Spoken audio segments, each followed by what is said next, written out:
the last note on which we ended is a little uncomfortable because some of my lecturers are saying they have the same problem with collecting money from the university, you know. And I am not in hiding. I'm not in hiding, but sometimes it does become uncomfortable. I'm looking at this really.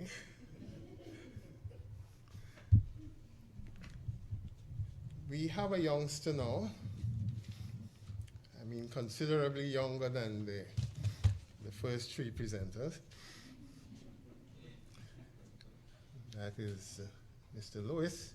He is currently Chief Economist in the Economic Information and Publications Department at the Bank of Jamaica, and he is a PhD candidate in Economic Policy Development at Salises. Mr. Lewis is going to talk from his background in financial risk management and in financial analysis. Mr. Lewis. All right, thank you, Mr. Chair. I assume I have the customary 10 minutes to make my remarks. Thank you for inviting me to this forum. I've learned quite a bit from the first three presenters, and hopefully I can make my contribution. You've already seen two measures of productivity, so I'm going to add a third measure of productivity to you today. This measure is essentially total output per sector. So the economy has several sectors that generates total output, and it's the total output divided by the number of laborers in that particular sector.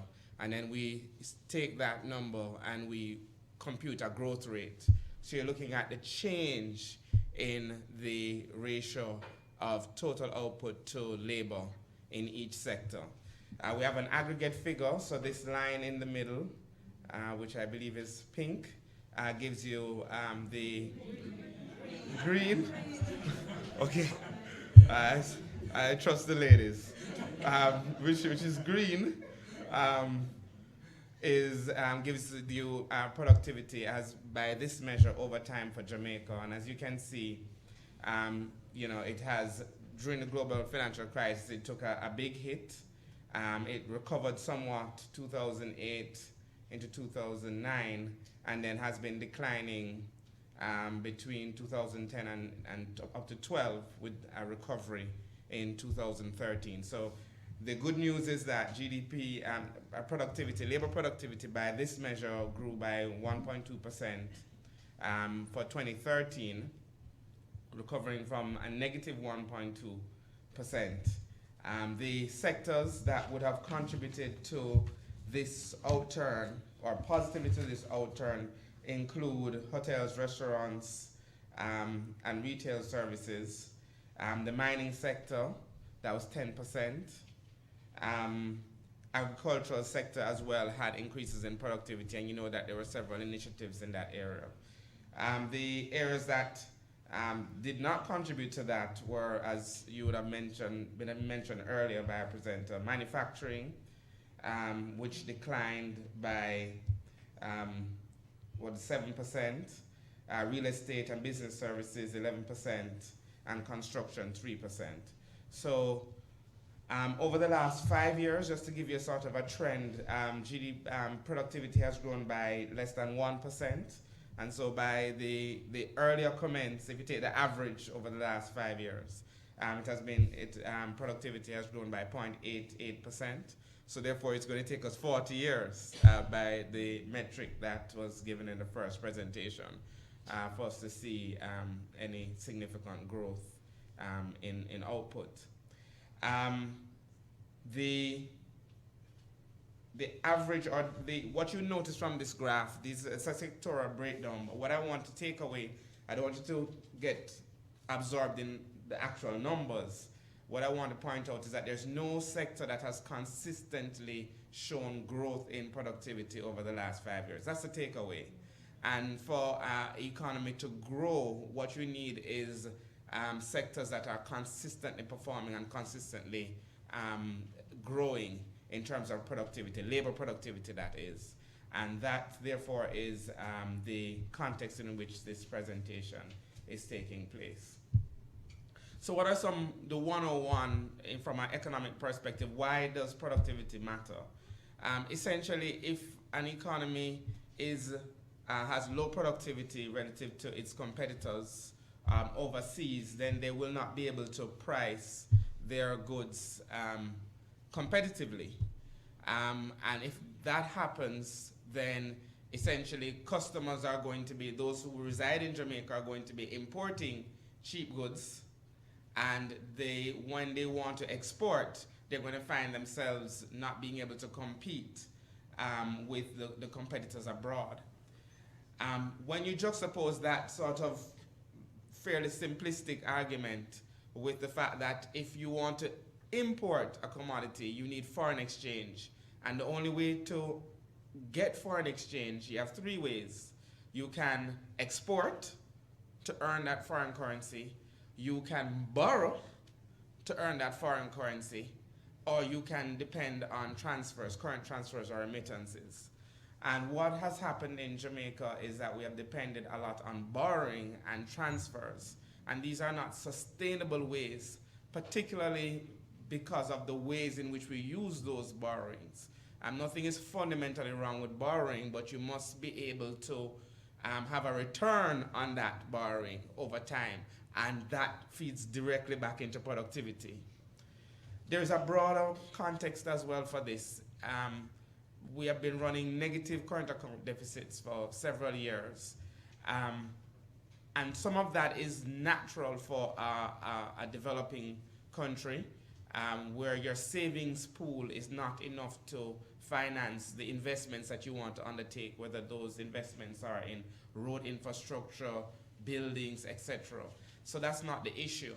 The issue is that having undertaken those borrowings or financed those activities by foreign direct investment, you have to then make sure that your return can compensate in a later period for the borrowing that took place in the earlier period.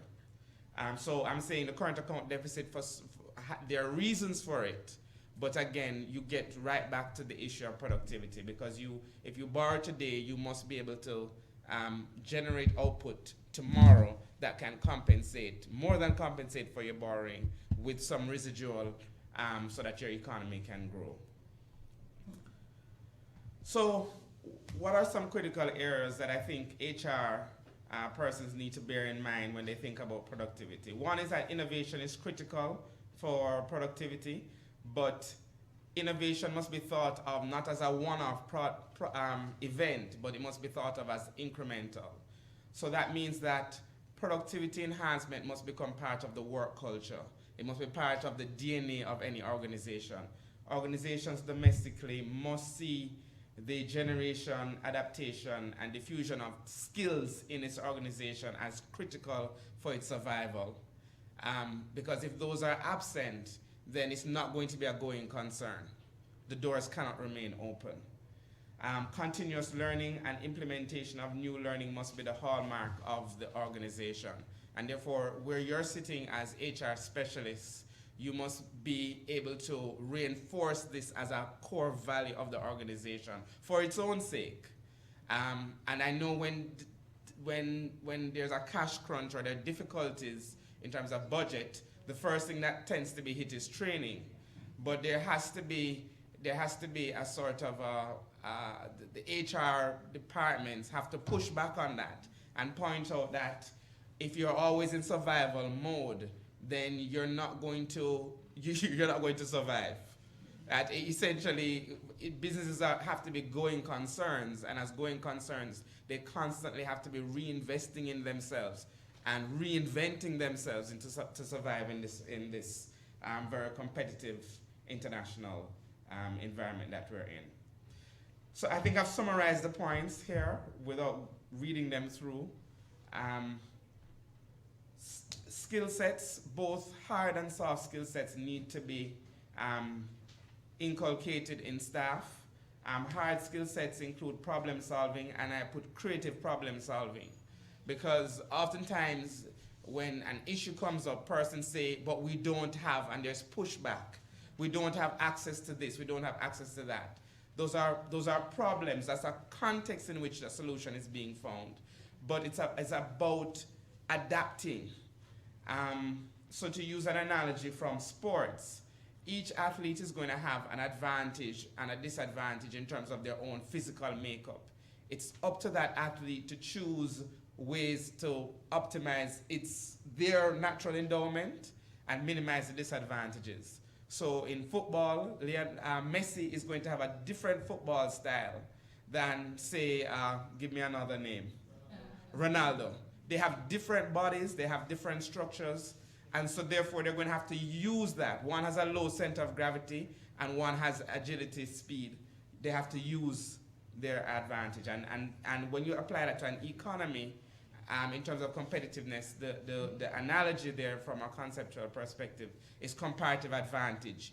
You have to compete in the area in which you have a natural endowment to compete, such that you don't end up going back to only prices. That you can keep your prices and be able to become profitable in a sustainable way.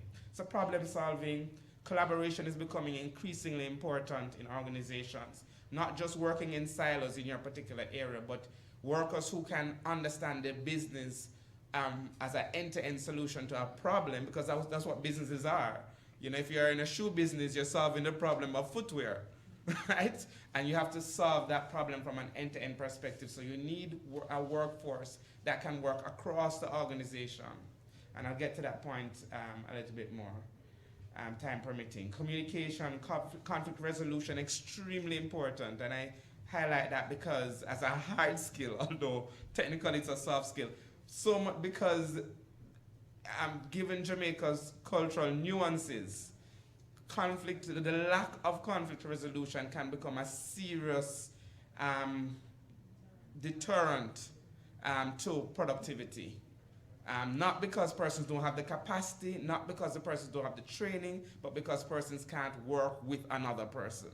And so those are things that have to be focused on.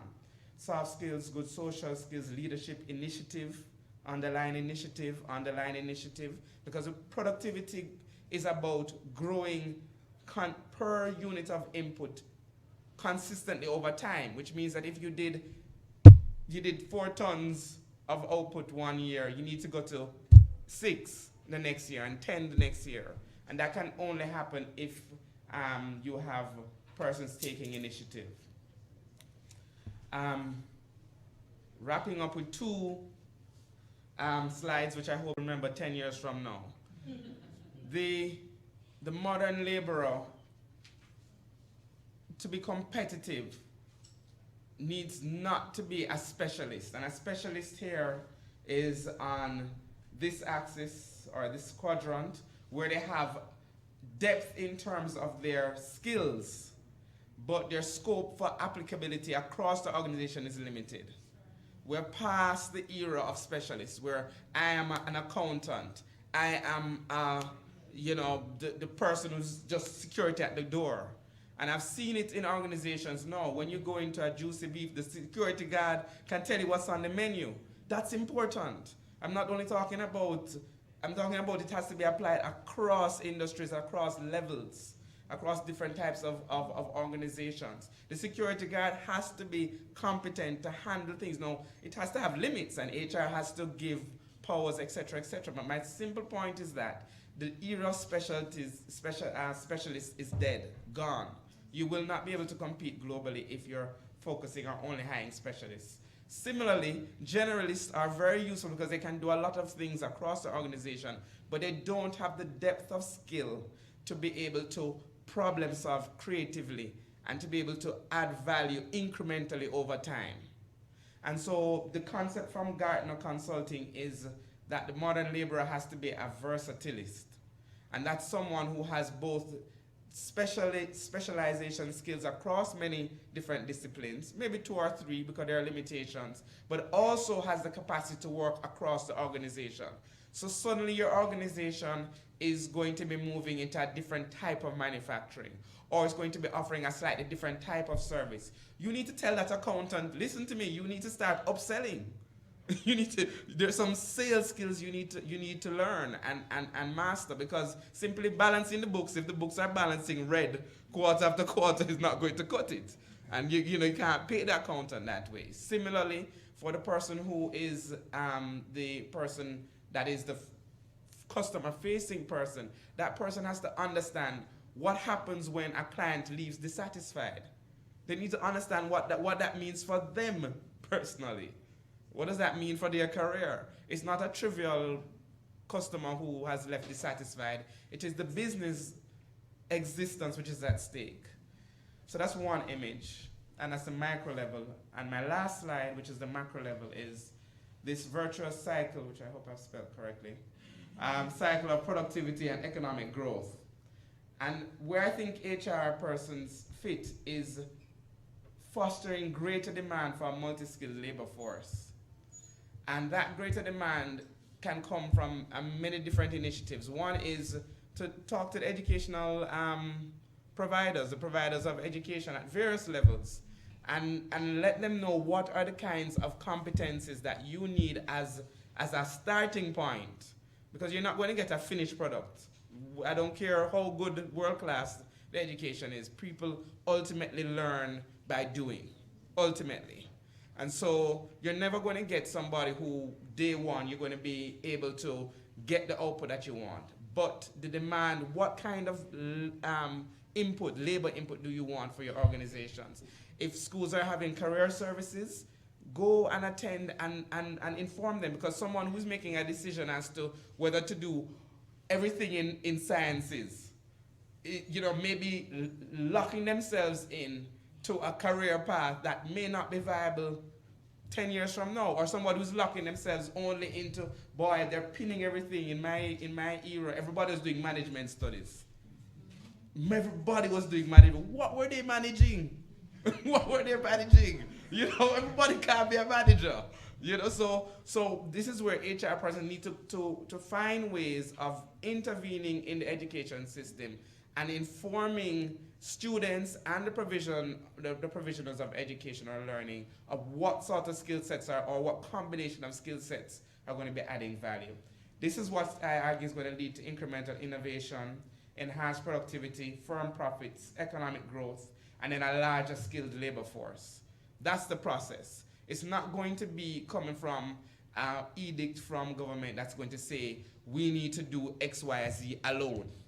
Some of it has to come from the actual firms in the economy saying, this is our business plan, this is our 5-year plan, these are the kinds of people that we're going to need. You need to adjust your training program to meet this particular need so that we can all benefit in the long run. Thank you very much.